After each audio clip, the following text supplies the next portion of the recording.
Olá, gente, boa tarde, boa noite para quem está no Brasil.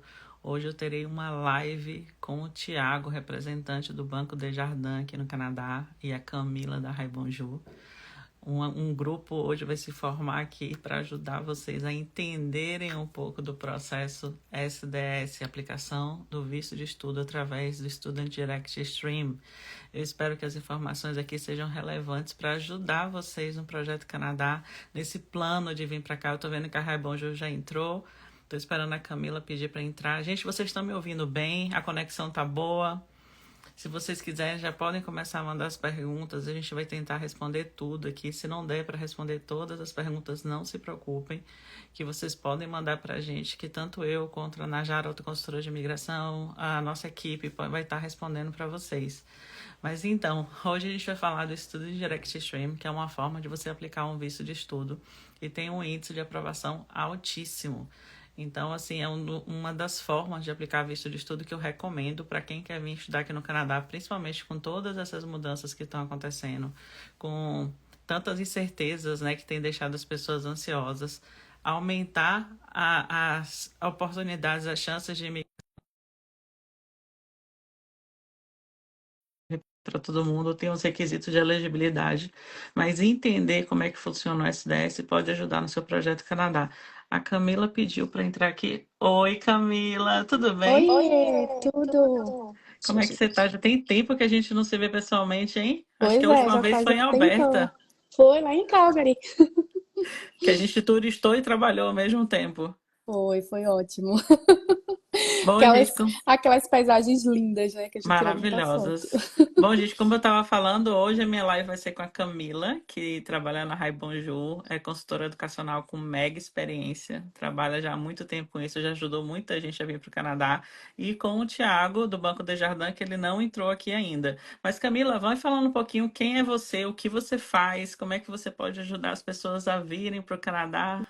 Vamos lá, então deixa eu me apresentar aqui. Obrigada, Renata, por essa oportunidade. Para quem não me conhece, eu sou Camila Ferreira, sou consultora educacional da Raibonju.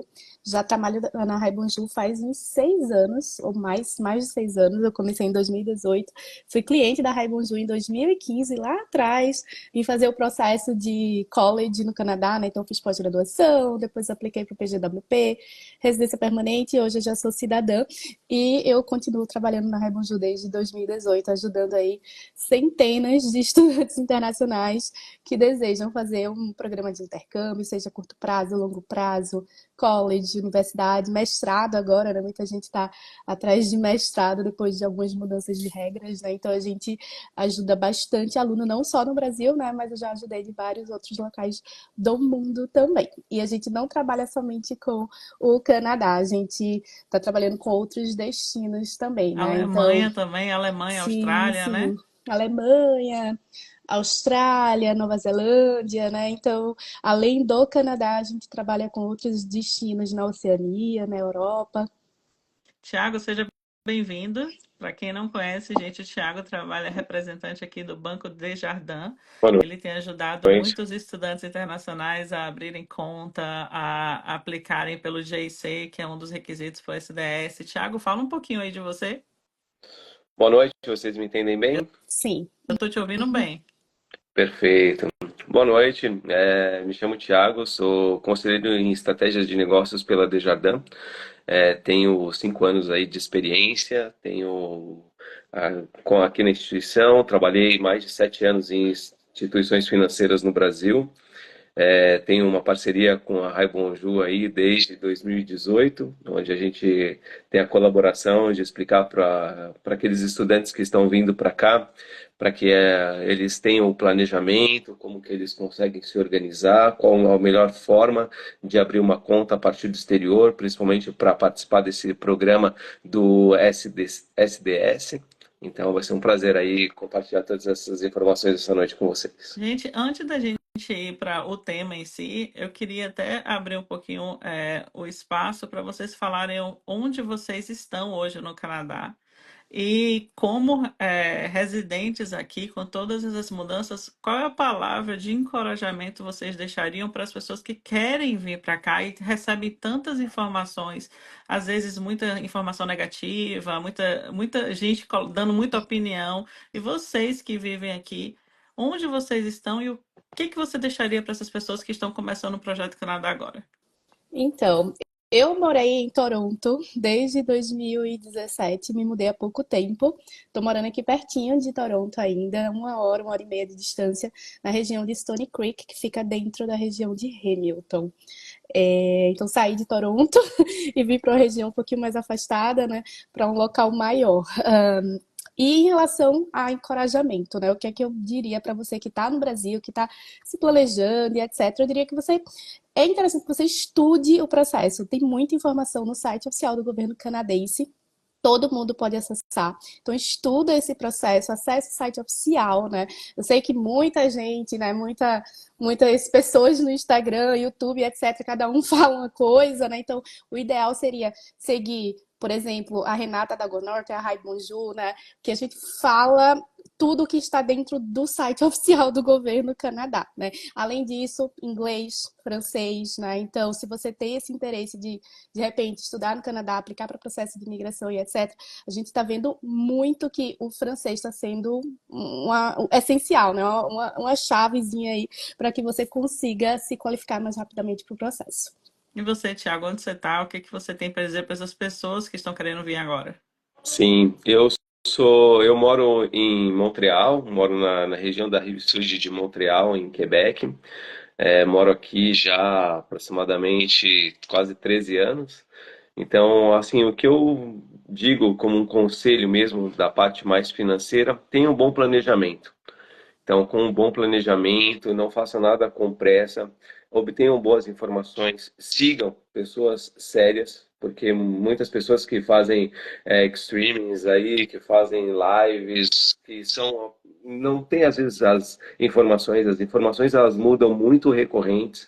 Então, às vezes, elas podem mudar de uma semana para outra. Então, sigam aí a Raibonju, a Gonorf, que eles passam informações atualizadas sempre nos stories deles. Então, isso aí vai Ô, ajudar Tiago, bastante para o e você planejamento. falou, e você falou uma coisa que eu acho interessante. O planejamento financeiro na hora de vir para cá é um tópico que a gente vai abordar quando a gente vai falando mais dentro do SDS, mas assim, a comprovação financeira é um dos motivos, o maior motivo de negativa é Uhum. você não ter uma comprovação financeira, um planejamento financeiro adequado.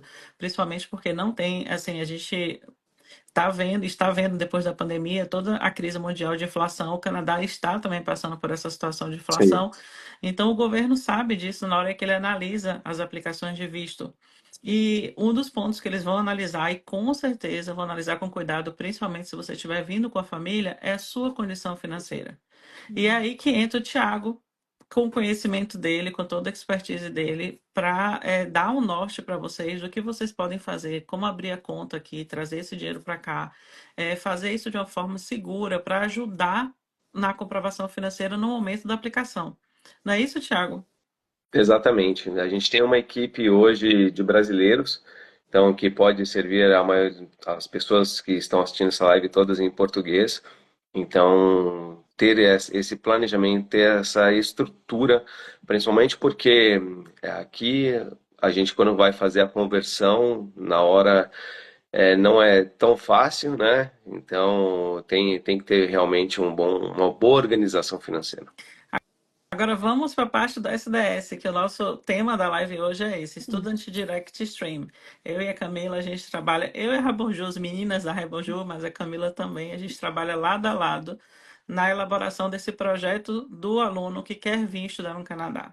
Uhum. Então, o SDS ele veio, foi disponível para o Brasil. O Brasil se tornou um país elegível tem aproximadamente 2 anos, 2 anos e meio mais ou menos. E a gente viu um alto índice de aprovação das aplicações do SDS. Eles prometeram uma aplicação mais rápida, tipo 20 dias para quem aplicasse para o SDS, mas na prática eu não tenho visto isso. Mas o importante é que o índice de aprovação é quase 100%. Camila, me dá um pouco assim da sua experiência trabalhando com alunos que aplicam pelo SDS, o que você tem sentido?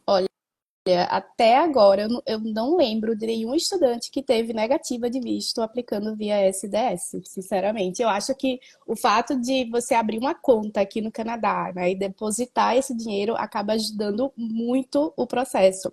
Fora que o aluno precisa fazer aí o pagamento do primeiro ano todo do curso, né? Então, eu acredito que o aluno, quando faz uma aplicação via SDS, ele deixa tudo muito amarradinho. Então, quando o consultor, né, quando o oficial de imigração vai fazer o processo de análise de toda a documentação e vê que o curso, o primeiro ano, está quitado, que o aluno já abriu uma conta aqui, né, e já depositou o dinheiro exigido, as chances acabam aumentando consideravelmente. Como a Renata falou, eles prometem 20 dias, né? Mas demora um pouquinho mais do que isso. Não, não sai 20 dias. Se você está Pois criando a é. expectativa dos 20 dias, não sai, tá? É uma promessa que eles fizeram, mas é raro eu pegar uma aplicação que sai em 20 dias.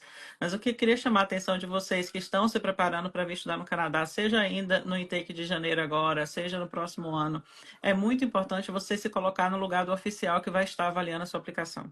Quando você faz uma aplicação SDS, você tem que cumprir alguns requisitos. Por exemplo, você tem que enviar a prova de inglês. Então, tem que ter uma prova oficial, seja IELTS, LPIP, enfim, tem uma lista de provas elegíveis. E Você não tem que aceitam o tirar. Duolingo, tá? Que muita gente pergunta, Renata, será que eu fiz o Duolingo para fazer o college me aceitou? Será que com o Duolingo eu consigo aplicar via SDS? Infelizmente não. Não Existem, pode né, ser. algumas é, provas que o governo colocou, né, no site oficial. Então, IELTS, TOEFL, CELPIP, né? Então existem algumas provinhas que são e não aceitas. pode ser o PEFA também. Então, Sim. aqueles alunos que estão fazendo o PEFA do Brasil, o que eu acho maravilhoso, eu super recomendo, se você precisa melhorar seu nível de inglês, que você faça esse PEFA do Brasil, mas o PEFA não pode ser usado para aplicação SDS, tá? Então, assim, prova de inglês, Police Certificate, que é aquele nada consta da Polícia Federal, super fácil de tirar, você tira online, mas tem que usar a tradução também, tem que enviar com a tradução juramentada. Você tem que pagar o primeiro ano do curso e fazer o depósito no GIC das despesas.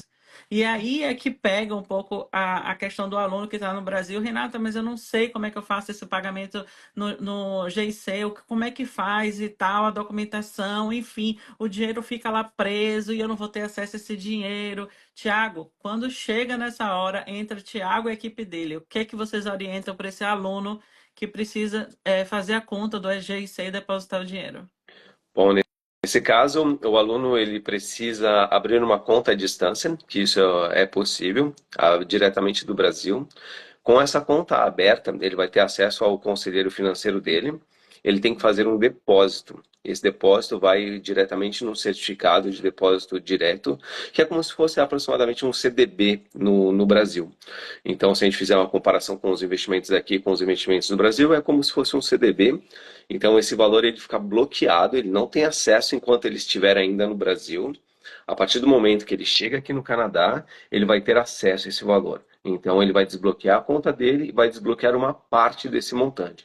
Então, o que é para a província do Quebec, quem vir para cá, tem um valor, e quem for para a província, outras províncias, tem um outro valor. Então, a pessoa tem que ter pelo menos 18 anos e mais para que seja elegível, né?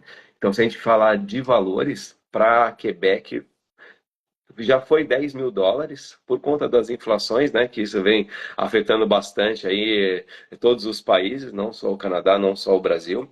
Então, no Canadá hoje, no Quebec, perdão, o valor é de US$ 15.078 como comprovação e depósito. E para as outras províncias ela está em E US$ 20.635. você recomendaria a pessoa fazer o depósito, por exemplo, se for um casal, do casal ou fazer só do aplicante principal? Só do aplicante principal. Beleza, Então, perfeito, então.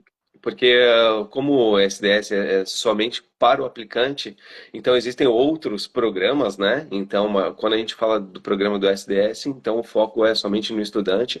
Então, se ele tiver outros recursos que seja superior a esse montante, eu não indico porque ele ficará bloqueado. Então, ele terá Exatamente. acesso só a uma parte. Então, eu recomendo que ele faça isso em uma outra conta.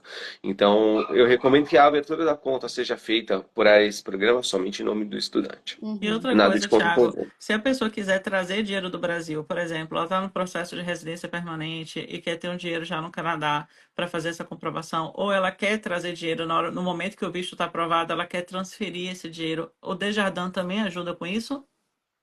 Sim, existe todo um processo, né? Então, para que esse valor ele seja enviado, então eu recomendo que quem esteja participando desse processo. Uma vez que o visto foi aprovado, que ele já tenha toda a documentação dele, então a gente passa para um outro processo, né? Então ele pode abrir a conta à distância, também diretamente do Brasil, ele poderá fazer uma única transferência, mas a gente não vai investir nada, porque ele não terá direito a esse tipo de investimento antes de chegar no Canadá. Então, quem tem o direito de investir é somente quem aplica para o programa do SDS. Então, Mas já se é um consegue abrir uma acompanhante, conta, né? Já consegue consegue, abrir uma conta sim, para trazer o dinheiro. Gente, isso é maravilhoso. Vocês não sabem consegue. o quanto ajuda você ter uma conta no Canadá no momento que você chega aqui para resolver as coisas do seu dia a dia e poder fazer esse trâmite ainda do Brasil é fantástico. Então, assim, eu super recomendo que se vocês estão pensando em trazer dinheiro para cá e não estão sabendo como, que marquem com o Thiago e com a equipe dele para esclarecer como é que funcionam esses trâmites. Agora, Eu tô vamos ver com uma aqui. Pode. dúvida aqui, Renata, de duas pessoas que o Tiago pode responder. A Realves perguntou: esse dinheiro fica rendendo também, o dinheiro que quando o aluno abre essa conta no GIC? E a outra perguntou: se o aluno não for aprovado, não tiver o visto aprovado, o que acontece com esse valor que foi depositado nessa conta? Sim, o valor ele tem um rendimento porque é um investimento, né? Então aí tudo vai depender do valor, quais são os termos. Geralmente é um termo de 12 meses que ele aplica, onde ele vai poder, assim que ele chegar, ele vai fazer um saque e terá um valor que ele poderá resgatar nos próximos 8 meses. E caso o aluno não seja aprovado, ele terá que encaminhar uma negativa do college, uma negativa do governo que ele vai receber uma carta. E a partir dessa carta que a Desjardins ela vai receber, o valor será devolvido para a conta de origem. Não terá outra forma de receber esse valor que não seja da conta de origem. Agora, gente, eu queria falar um pouco da diferença da aplicação de um visto de estudo normal para um SDS. Como a gente falou anteriormente, o SDS tem alguns requisitos específicos. Você tem que fazer uma prova de inglês, você tem que ter o Police Certificate, você tem que pagar o primeiro ano, senão você não cumpre os requisitos para ser elegível para esse tipo de aplicação. Você pode fazer uma aplicação normal, mas com a experiência fazendo as aplicações SDS, não SDS, a gente notou o seguinte, que se a pessoa, por exemplo, quer cumprir os requisitos do SDS, mas ainda não tem a prova de inglês, por exemplo, ele fez um Pathway, mas ela quer cumprir os requisitos do SDS, o índice de aprovação é alto do mesmo jeito que um SDS, porque você continua mostrando para o governo que você cumpriu requisitos importantes, como a demonstração financeira, ter o primeiro ano pago, ter a despesa separada, a sua despesa aqui no Canadá que é obrigatória, você já está demonstrando isso com sua conta no GIC. Então, tudo isso ajuda muito na aprovação do seu visto. Nós, brasileiros, temos um defeito muito grande. A gente deixa tudo para o último minuto e quer fazer correndo. E aí é que a gente comete erros. Então, para evitar isso, eu sempre recomendo, se você está pensando em estudar no Canadá, entre em contato com a Raibonjour logo que você puder, para que eles possam fazer o processo de admissão no college ou na universidade. Com isso, com esse documento já andando na mão, você já recebeu a carta de aceitação, a gente tem tempo para fazer o processo de visto. E eu geralmente peço 6 meses de antecedência. Por que 6 meses de antecedência?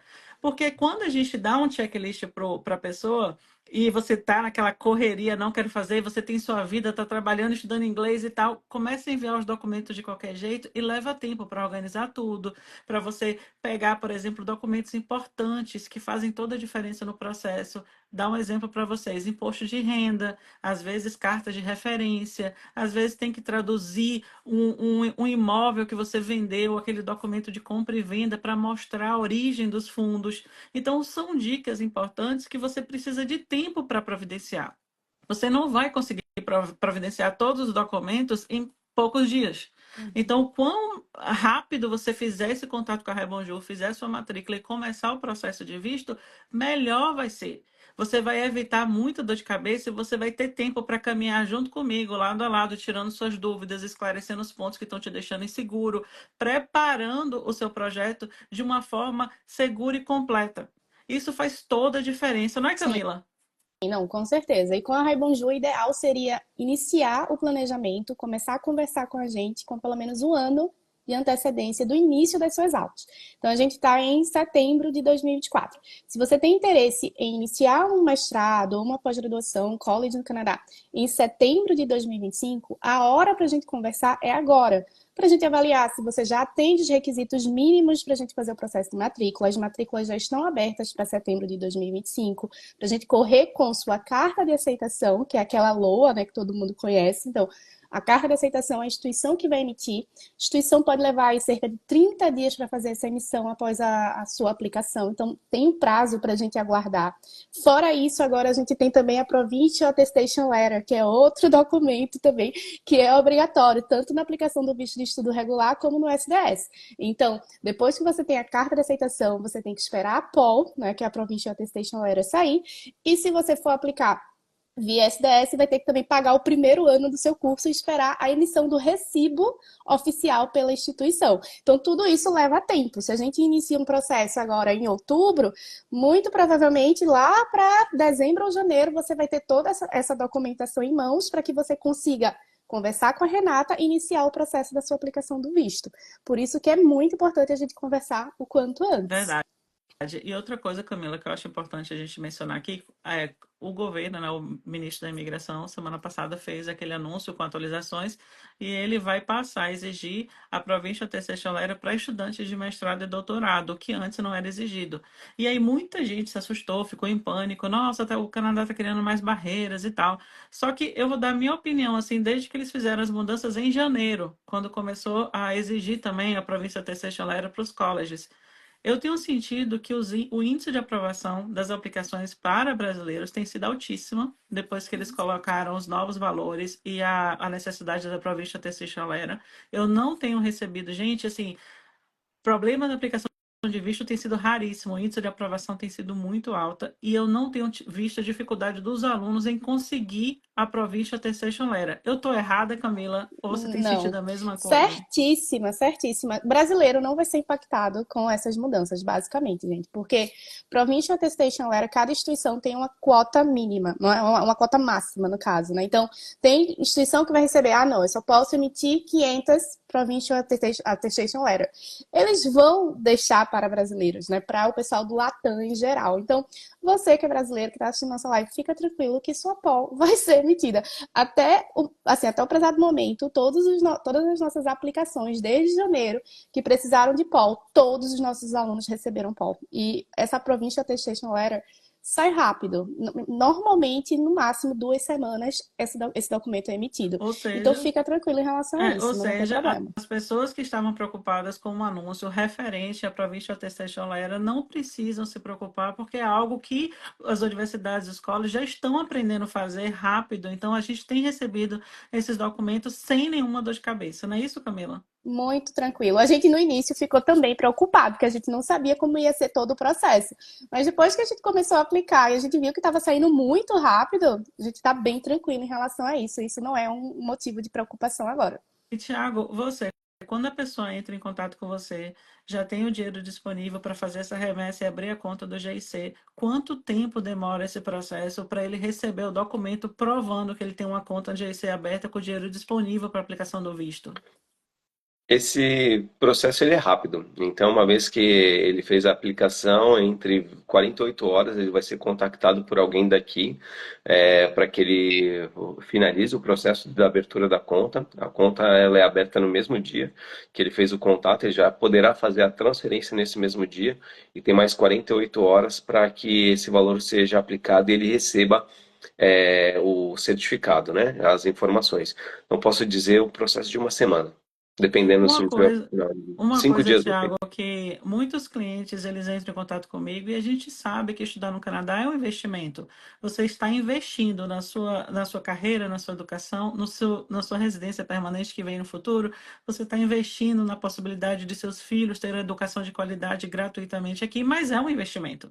Ou seja, não é barato você vir para um college de qualidade aqui, um college público ou uma universidade. Isso requer uma organização financeira grande. E às vezes eu recorro recomendo que a pessoa coloque um sponsor, um pai ou uma mãe que ajude nessa comprovação Sim. financeira, demonstrando que se aquela pessoa que está vindo estudar no Canadá precisar, tiver uma emergência, aqueles pais, aquele irmão tem a condição financeira de ajudar. E o uso do sponsor é tranquilamente aceito nas aplicações de visto, a gente não tem problema. Claro que tem todo um critério de avaliação, então quando a pessoa senta comigo, a gente avalia quem seria o melhor sponsor, qual a possibilidade, enfim. Mas a minha pergunta para você, Thiago, é o seguinte: eu sei que o sponsor não pode abrir a conta do GIC no nome do aplicante principal. O dinheiro tem que sair do aplicante principal, correto? Não necessariamente. Se ele tiver uma carta de doação, então que ele Perfeito. receba de um parente direto, ele pode, não tem nenhum problema. Então, Porque, esse parente pode tirar da conta dele e abrir o GIC na conta do aplicante principal? sim, porém, se houver algum problema quando ele tiver, por exemplo, caso o visto dele não seja aprovado, o valor ele retornará somente para a conta de origem. Entendi. Então, o valor não irá passar por nenhuma outra conta. Gente, Então, isso que o Thiago está falando é extremamente importante, porque eu tive clientes que tentaram fazer isso em outros bancos, não conseguiram. Então, se você vai usar um sponsor e precisa de ajuda na comprovação financeira, conversa com o Thiago para entender exatamente o que tem que ser feito para você abrir essa conta. Aqui, me perguntaram se pode ser um tio. Pode ser qualquer pessoa, desde que você demonstre um vínculo com essa pessoa, uma justificativa. Por que que essa pessoa te ajudaria financeiramente? Qual é o propósito dessa pessoa desprender um valor para te ajudar nos seus estudos? Ela tem que ter algum vínculo muito forte com você. Tipo, sim, seu tio é um padrinho, uma pessoa que ajudou na sua criação, uma pessoa que está se preocupando com sua educação. Então, a gente tem que avaliar com cuidado para saber quem seria o sponsor. Mas pode completar aí, Thiago. Então, é possível, né? sim, é possível. Ele precisaria fazer uma carta de doação e aí essa carta de doação ser aprovada. Então, teriam alguns outros documentos que precisariam comprovar a origem desse recurso. Todo o valor que ele é depositado superior a US$ 10.000 aqui no Canadá passa pelo governo, pelo Banco Central. Então, pode ser que seja exigido a origem desse recurso. Então, desde que tenha a origem, todas as informações, pode ser elegível, sim. Ah, perfeito. Tem uma Agora, pergunta aqui, pode Renata, que eu falar. acho que deve ser para o Tiago. O Ciro perguntou, Ciro Oliveira.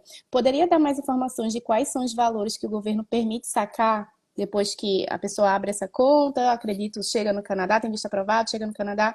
A partir de qual momento a pessoa pode sacar esse dinheiro? Pode sacar somente mensalmente, sacar tudo de uma vez? Como é que funciona, Tiago? Bom, como que funciona? Se for no Quebec, pelo valor de 15.078, ele vai ter um valor de US$ 3.015 que será disponibilizado na chegada dele, e o restante de US$ 12.062 será dividido em 8 a 10 meses. Então, para que ele possa retirar essa diferença. Se for em qualquer outra província, o valor de 20.635, ele terá o valor inicial no primeiro mês de US$ 4.127 e a diferença de US$ 16.508 será dividido aí entre os próximos 8 a 10 meses. E, gente, eu vou dar uma recomendação, uma sugestão para vocês, principalmente quem vem com família. Quando você tem esse valor separado da despesa na conta e o seu primeiro ano do curso pago, você fica tranquilo para viver a sua experiência no Canadá. Aquele primeiro ano que é de adaptação, o primeiro ano que você precisa fazer network, que você precisa conhecer pessoas, que você está se adaptando no curso, você ter essas contas pagas vai te dar um alívio. Vocês não sabem a pressão que é com a pessoa que vem para cá só com o pagamento de uma matrícula, por exemplo, achando que aqui eles vão conseguir dar um jeito e se virar. Não, é muito corrido e é normal você estar chegando num outro país com a nova cultura, uma cultura diferente da sua, um novo idioma. Então, tudo isso faz com que seu dia você possa se sentir sobrecarregada ou sobrecarregado. Então, para evitar isso, eu realmente recomendo o pagamento do primeiro ano do curso e o depósito do GIC, não somente porque aumenta a chance de aprovação do seu visto, mas porque faz toda a diferença no seu primeiro ano de vida aqui. É uma ajuda que vocês não têm ideia. Vamos lá, Camila, vamos continuando aqui. A gente está vendo agora que, desde as mudanças anunciadas no começo do ano, que os cônjuges só podem trabalhar, só podem aplicar o visto de trabalho se o aplicante principal estivesse no curso, por exemplo, de mestrado. E agora eles mudaram novamente o tempo de duração, tem que ser no mínimo 16 meses. Como é que você tem visto a aceitação das universidades desses alunos que estão se matriculando em mestrado? Tem sido burocrático? Tem sido tranquilo? O que é que você recomenda para essas pessoas que estão vindo para cá? Então, em relação à duração, a maioria dos mestrados tem duração de 16 meses a 2 anos. Então, tranquilo em relação a esse novo requisito do governo canadense, tá? Porque a maioria vai ter essa duração de fato, então sem problema em relação a isso. Em relação ao processamento de mestrado, vai depender da universidade. Tem universidade que ela é um pouco mais demorada e tem universidade que é super rápida. Eu já vi universidade emitindo carta de aceitação de mestrado com menos de uma semana. Mas lógico que tem algumas universidades também que demoram 30 dias, 40 dias para fazer toda a análise documental. A análise ela é um pouco mais rigorosa, porque o aluno precisa ter pelo menos um bacharelado, em sua grande maioria, né? Bacharelado de pelo menos 4 anos de duração, e eles olham muito o GPA, que é aquela média geral do histórico escolar, que geralmente precisa ser aí acima de 70%. Ou seja, numa escala de 0 a 10, né, que é o que é utilizado no Brasil, média é pelo menos 7. Terão alguns programas que vão pedir 75%, 78% nessa média, né? Então, média geral 7,5%, 7,8%, mas vai depender. Seria interessante entrar em contato com a Raibonju para a gente conseguir ver qual é o curso que você tem interesse para a gente analisar os requisitos. Fora isso, o que é que eles pedem também, geralmente? Carta de intenção, né? Ou motivação, explicando por que você quer fazer esse mestrado. Nessa carta falar do seu background profissional e acadêmico. Geralmente pedem também cartas de referência, geralmente carta de referência de um profissional que foi o, sei lá, o seu supervisor, o seu gerente, né? Ou um professor acadêmico, né? Onde você fez sua graduação, sua pós, então pode ser uma referência de um professor acadêmico também. O currículo em inglês, né? No E formato canadense. vocês ajudam nisso tudo, Tudo. Camila? Na carta de intenção, na carta de Sim, referência, sim. tudo isso vocês ajudam? Sim, tudo, tudo. Inclusive a carta de intenção, né? Essa carta de intenção, motivação, a gente envia um formulário para o estudante preencher todo esse formulário e a gente tem um profissional da Raibonju que faz essa carta de intenção para o aluno no formato e padrão que as universidades daqui pedem, né? Então essa carta ela é muito minuciosa, então a gente prefere fazer, né, pedir para um profissional fazer e o aluno depois faz o processo de revisão dessa carta para ver se o aluno autoriza, né, que a carta esteja no padrão que ele quer, que ele deseja, e com isso a gente faz o processo de aplicação. O currículo em inglês a gente envia todo o formato, faz o processo de revisão para ver se o currículo está correto. As cartas de recomendação a gente envia também modelo de carta de recomendação, porque quem tem que fazer a carta de recomendação é o profissional que ele está recomendando, né? Mas a gente passa todo o modelo certinho para que a pessoa siga o padrão das universidades daqui. E uma coisa, você tem sentido, assim, nas universidades, uma aceitação fácil dos brasileiros que estão aplicando, ou você tem achado que os brasileiros estão tendo dificuldade de cumprir o requisito do inglês ou do background? O que que você tem sentido isso em relação ao mercado brasileiro? Estou sentindo que está sendo tranquilo, está sendo fácil, né? Até porque a gente faz o processo de revisão de todos esses alunos antes de fazer a aplicação. Então, quando a gente vê que o aluno não tem os requisitos mínimos exigidos pela instituição, a gente nem envia a aplicação, porque a gente sabe que corre um risco muito alto de ter negativa. Então, a gente faz uma análise minuciosa do currículo do aluno, da nota, né? A gente faz todo o cálculo de GPA, a equivalência, para saber se a equivalência bate com os requisitos e só depois disso a gente envia a aplicação, para que nossa taxa, né, seja alta de aprovação e o aluno consiga ser aprovado mais E facilmente. uma pergunta comum, Camila, as pessoas sempre querem saber se é possível conseguir alguma bolsa de estudo para esses mestrados, já que mestrado no Canadá é caro, é um investimento alto na sua carreira. Então, assim, é possível conseguir uma bolsa, um desconto, algo assim? Eu não gosto de falar bolsa, porque quando eu falo bolsa, o pessoal acha que é bolsa integral. E, infelizmente, não tem bolsas integrais, assim, disponível para estudante internacional. Existem descontos que o aluno pode conseguir de acordo com nota de inglês, quanto mais alta a nota do IELTS ou do TOEFL, né? Ou o GPA do aluno, né? Se consegue uma média alta, pode conseguir algum tipo de desconto para o primeiro termo do curso ou para os últimos termos do curso também. E às vezes tem mestrado, tem universidade que tem um tipo de promoção para estudante Latam, né? Então, brasileiro, colombiano, chileno e etc, né? Porque eles querem aumentar esse mix de nacionalidades na instituição. Então, tem algumas instituições que oferecem desconto, né? Eu não falo bolsa, porque quando a gente fala bolsa, o pessoal acha que vai ser bolsa integral. Então, seria desconto. Pode ter desconto de, sei lá, US$ 3.000, US$ 5.000, mas vai depender da instituição. Bom, uma pergunta, antes da gente começar a responder as perguntas, eu queria falar para o Tiago. Tiago, eu me deparei com uma notícia essa semana de que o custo de vida de Montreal aumentou bastante nos últimos tempos. O que é que você tem sentido aí? O que é que você recomendaria para quem está indo para o Quebec se preparar melhor para chegar aí e não ter problemas? Bom, eu recomendaria que fizesse, por exemplo, uma análise de locais onde vai morar. Procurar uma pessoa que possa orientar, auxiliar, porque os aluguéis aqui têm subido muito. Então, a mudança no decorrer se programar, porque geralmente no dia 1º de julho que liberam alguns locais como locação, a maioria das pessoas mudam dentro desse horário e conheça um pouco da realidade também do mercado aqui. Então, muitas pessoas vêm aqui, vêm a alguns grandes mercados, mas muitas precisam fazer uma economia, principalmente no início, porque o custo de vida aqui ele é alto também, e quando a gente faz a conversão para fazer a nossa compra da semana, a nossa compra do mês, então às vezes acaba pesando no bolso. Se tiver a possibilidade, às vezes, mesmo que seja um pouquinho mais caro, mas que seja um apartamento que já tenha móveis, isso daí é importante também, porque evitar esses custos iniciais vai poder salvar aí um pouco mais aí o tempo de preparação.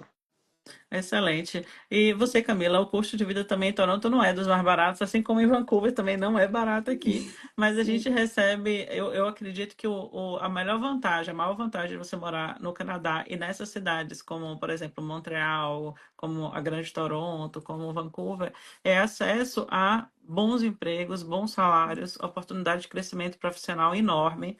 Então, é comum a gente ver pessoas que chegaram aqui e em pouco tempo já estão trabalhando nas suas áreas de atuação e com excelentes salários e com oportunidade de ter um currículo assim fantástico. O que que você está sentindo em Ontário? O que que você indicaria para quem está indo para aí? Então, eu digo que quem mora em Toronto só não trabalha quem não quer, porque tem muito emprego, gente, tem muito trabalho. Eu escolhi Toronto pelo fato de, assim, meu marido é da área de tecnologia, eu vim com visto de estudo e ele veio com visto de trabalho me acompanhando.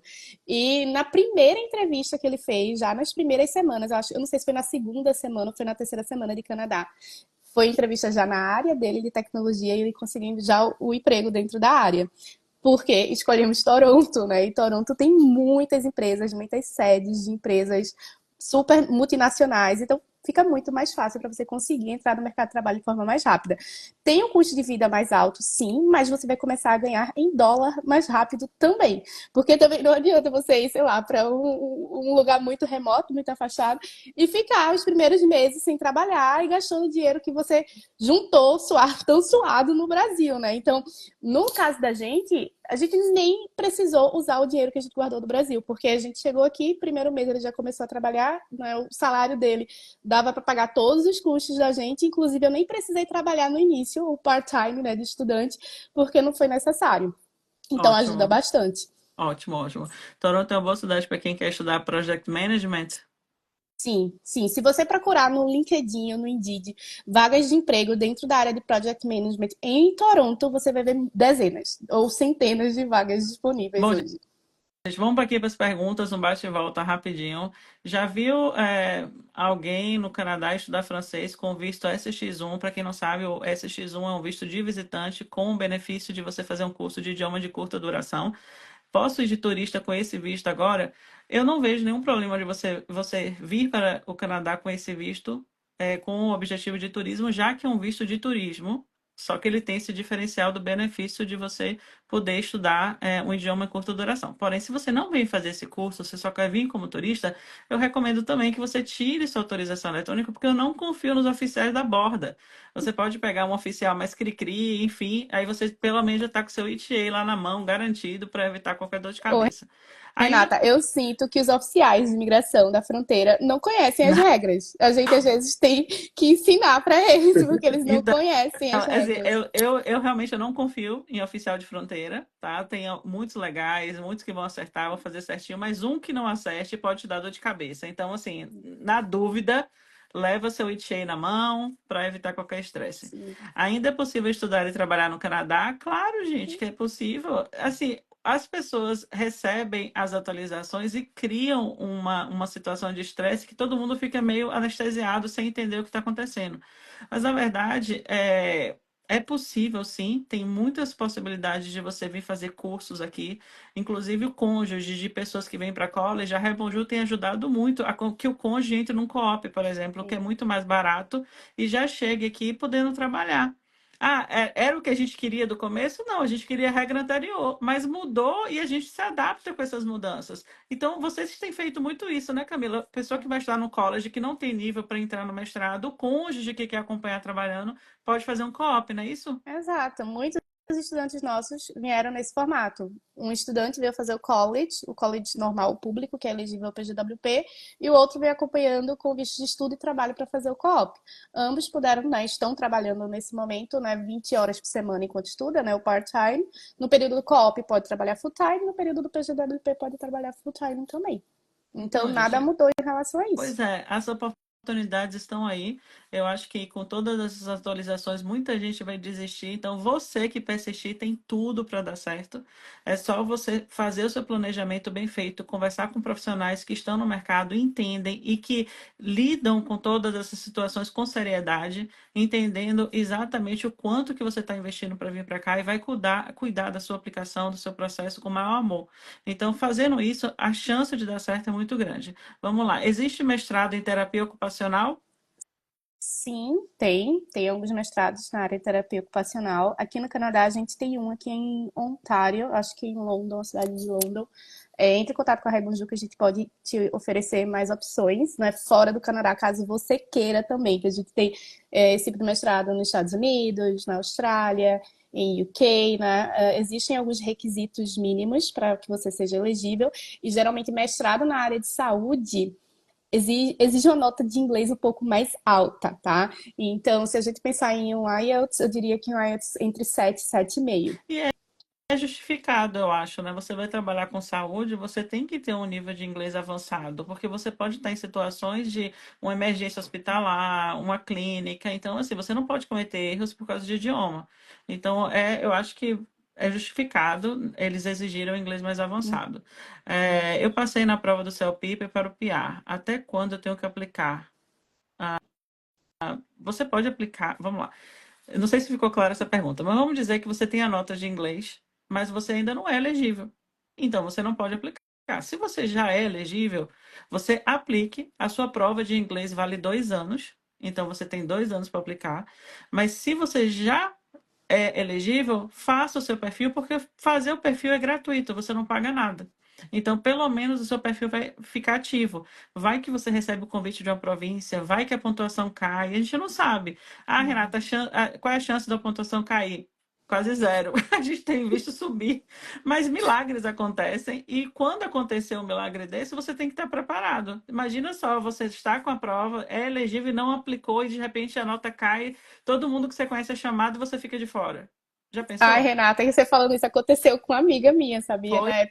Na época que teve na pandemia do Canadian Experience Class, que a nota deu uma baixada, foi para, Eu não lembro, lembro. 75, que a gente pensou até que foi um bug do sistema do governo.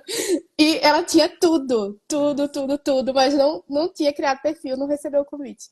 Então, assim, ter esse perfil aberto te dá a oportunidade de você receber um convite. Ah, mas eu tô com o perfil aberto, a pontuação tá baixa, não tá surgindo convite. Nesse tempo que o seu perfil está aberto, continue estudando. Invista no francês, aprimore, que você pode atualizar. O Ex-Present, ele permite que você atualize as informações. Então, aplique, não fique parada. Qual província seria mais fácil para emigrar através de mestrado, Ontário ou Alberta? Vamos começar dessa forma, Camila. Eu estou querendo fazer um mestrado. O que que você sugere? É mais fácil ser aceita em um mestrado em Ontário ou em Alberta? Em Ontário. Fora que Ontário tem o Master Graduate Stream também. Então, existem algumas instituições em Ontário que você se qualifica para aplicar processo de imigração depois que você se forma, sem precisar de job offer, né? Então, se você tem interesse em imigrar após finalização de um mestrado, eu acredito que Ontário seria mais interessante. E Camila falou muito bem sobre um programa de imigração que Ontário foca em estudantes de mestrado. Tem uma lista específica dos mestrados que são aceitos, mas eu acho que o importante é mencionar o seguinte: em se tratando de residência permanente, tem que ver muito o perfil, não é somente um ponto, são diversos pontos, diversos fatores. E uma vantagem que eu vejo em Ontário que a Alberta não oferece é a possibilidade do cônjuge aplicar para residência permanente. Em Alberta tem uma limitação, porque você com autorização de trabalho aberta, por exemplo, você não pode se candidatar no Alberta Opportunity Stream. E aí em Ontário não tem essa regra. Se você estiver em Ontário e conseguir uma oferta de emprego, tem os critérios de elegibilidade e a pontuação, você pode receber um convite. Ah, Renata, então é mais fácil migrar por Ontário? Não, não significa isso. Depende do perfil da pessoa. Depende da situação. Isso tem que ser avaliado com cuidado antes de você tomar uma decisão. Porém, eu queria ressaltar para vocês, enfatizar que vocês podem vir estudar em determinado lugar e se você conseguir uma oferta de emprego depois da conclusão do curso, na época do PGWP, você pode mudar para qualquer lugar do Canadá, inclusive para Quebec. Você não fica restrito à província onde você estudou. Você pode se mudar se for esse o caso. Para a sua situação, se melhorar as chances da sua residência permanente, você pode mudar. Sim. Estudar mestrado em Quebec ajuda algo em relação à imigração? Gente, eu não faço processo de imigração em Quebec. Eu, para falar a verdade, eu tenho até assim receio da instabilidade de mudanças que Quebec tem em relação aos programas de estudo. Mas é possível, sim, fazer um mestrado. Tem, inclusive, um programa... Camila, você que trabalha na Raibonju, a sede da Raibonju é em Quebec. Sim. Eu queria saber o seguinte: tem um programa que é, se você estuda em francês, você é elegível para aplicar depois para residência permanente, não é Isso, isso? exato. Se você faz um mestrado em francês na província do Quebec, você se qualifica para o PEC Estudo. Vocês depois podem dar uma googada aí e pesquisar. Então, terminou o mestrado, precisa ser em francês, tá? Porque em Montreal tem universidade que oferece mestrado na língua inglesa, mas não é elegível. Fazendo mestrado em francês, terminou o mestrado, aplica para o processo do PEC Estudo e não precisa de job offer também. Agora, vocês que querem migrar para o Canadá, vocês que querem tentar oferta de trabalho no Canadá, vocês que estão sonhando com o Canadá, a Raibonju está com um projeto muito legal. Eu vou recomendar aqui para vocês, que é vocês virem para o Quebec fazer um curso de francês. Explica um pouco sobre isso, Camila, porque isso pode ser um diferencial no seu projeto, um diferencial no seu plano de residência permanente ou na obtenção de uma oferta de trabalho. Fala para mim um pouco desse projeto que vocês Então, estão oferecendo. a gente tem tanto o francês, o intercâmbio de francês a curto prazo, caso você só possa passar, sei lá, 4 semanas, tirar férias de 4 semanas. Eu acho que vale super a pena fazer um intensivão de francês, né, em Quebec City ou em Montreal, para tentar aí dar um gás nesse francês e conseguir se qualificar para algum processo de imigração. Caso você tenha mais tempo e queira fazer o intercâmbio de francês a longo prazo, e caso você tenha filhos em idade escolar, se você faz um francês em tempo integral em Montreal ou em Quebec City, o seu filho em idade escolar terá acesso à escola pública gratuita. Para vocês terem ideia, uma escola para uma criança vai girar, se você for pagar, vai girar em torno aí de US$ 18.000 anual, tá? O preço anual da escola. Se você investe em um curso de francês para você por um ano e tem, sei lá, um filho, 2, 3, 4 filhos, todos eles em idade escolar, todos eles terão acesso à escola pública gratuita. Você não vai precisar pagar pela escola deles. Você vai investir no seu francês. Ou até mesmo no seu inglês, caso você queira fazer inglês em Montreal. Então, assim, é um plano muito bom. A gente está com vários estudantes que estão fazendo matrícula, alguns já estão em Montreal fazendo o curso. E o legal é que o seu filho vai ter essa experiência, né? Essa experiência internacional, de repente se tornar bilíngue ou até trilíngue em Montreal. E uma coisa, Sim, nesse caso, eu até recomendo, por exemplo, como eu tenho filhos também na idade escolar, que planeje para vir dentro do prazo de julho, agosto, porque aqui a escola inicia em setembro. Então, quem vem aí, boa. por exemplo, em janeiro, fevereiro, já aqui já está na metade do ano escolar, então tem esse gap também. Boa, Thiago. Muito boa mesmo.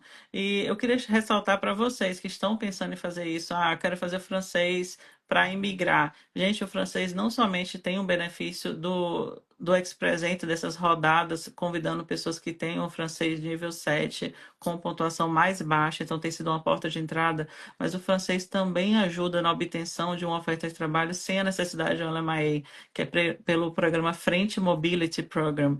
Então, é uma oportunidade. Se você não tem o dinheiro para fazer um mestrado, é muito caro esse investimento, mas você tem o dinheiro para vir fazer um curso de idioma, ir para Montreal com a ajuda da Rebonjour para fazer esse curso de francês, pode ser exatamente aquela chave que estava faltando para você abrir a porta.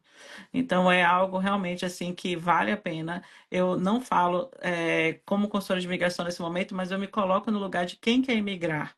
Então, se você está querendo imigrar, eu me colocando no lugar de vocês é algo que eu pensaria, investir seriamente no curso de francês para conseguir uma porta de entrada nos processos de residência permanente.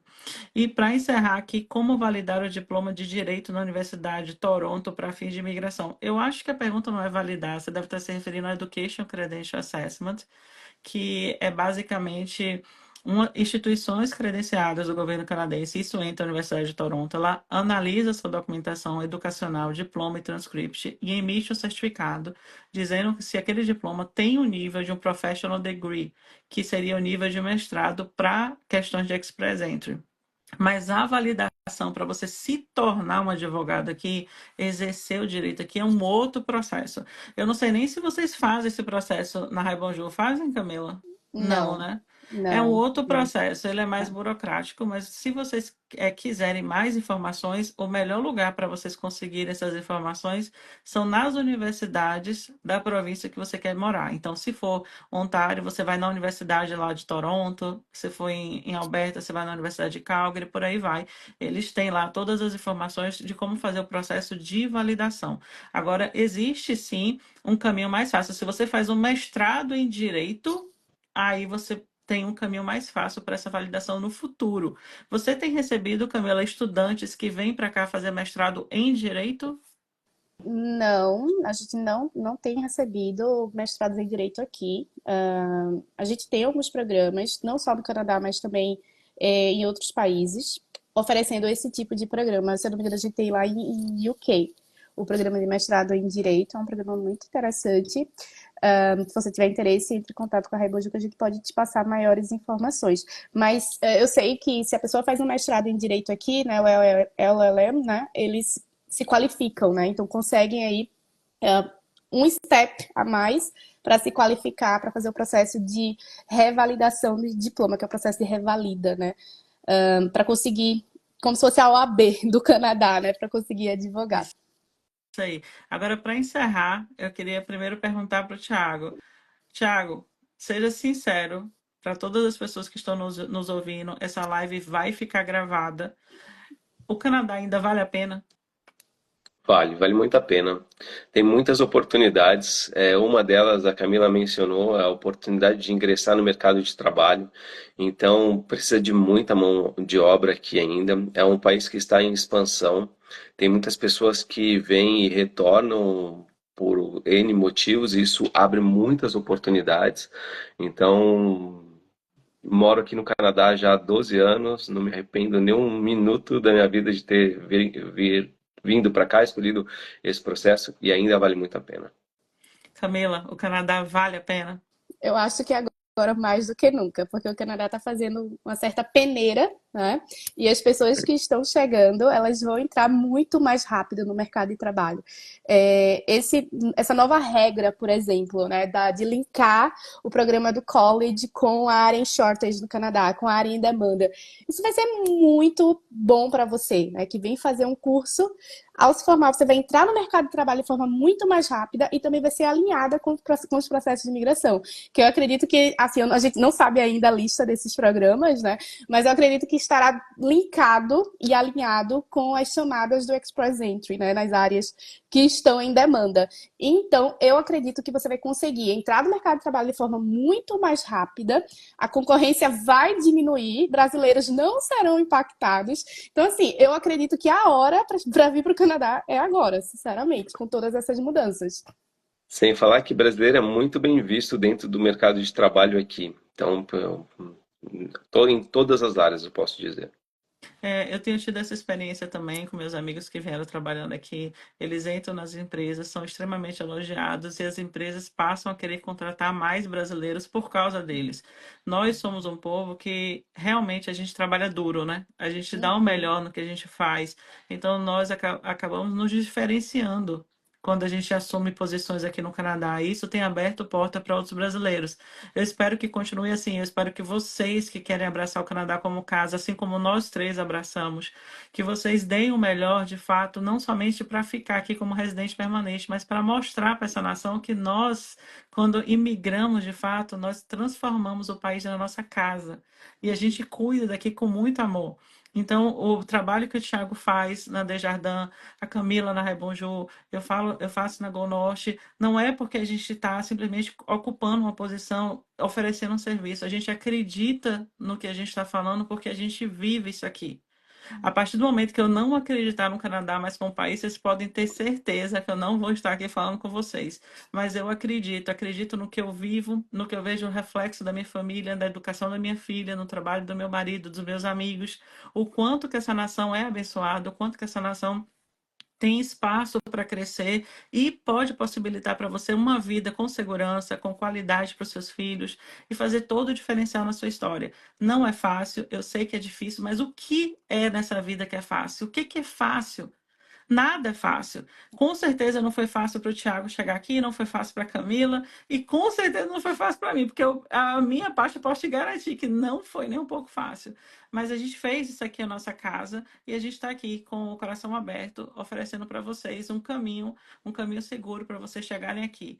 Então, se vocês quiserem preparar sua comprovação financeira, fazer o GIC, entre em contato com o Thiago, da Desjardins, para fazer sua matrícula no mestrado, no college, no co-op, entre em contato com a Camila da Rebonjour e vai ser um prazer atender vocês. Gente, muito obrigada. Obrigada, Eu Thiago. Obrigada, que Camila. agradeço. Foi Eu que muito legal. agradeço. Foi Muito ótimo, legal. Renata. E se vocês não conseguiram deixar as perguntas aqui ou tiverem mais dúvidas, podem mandar as mensagens para mim, para aqui o pessoal da Bonorte vai estar atendendo, a Camila também, o Thiago também, podem entrar em contato com eles. Eu tenho certeza que eles vão atender vocês com muito carinho. Gente, um beijo, beijo grande, boa sorte, que Deus Obrigado. abençoe vocês. Obrigada, Camila, obrigada. Beijo, Tchau, Deus tchau. abençoe. Tchau, Tchau, tchau. tchau.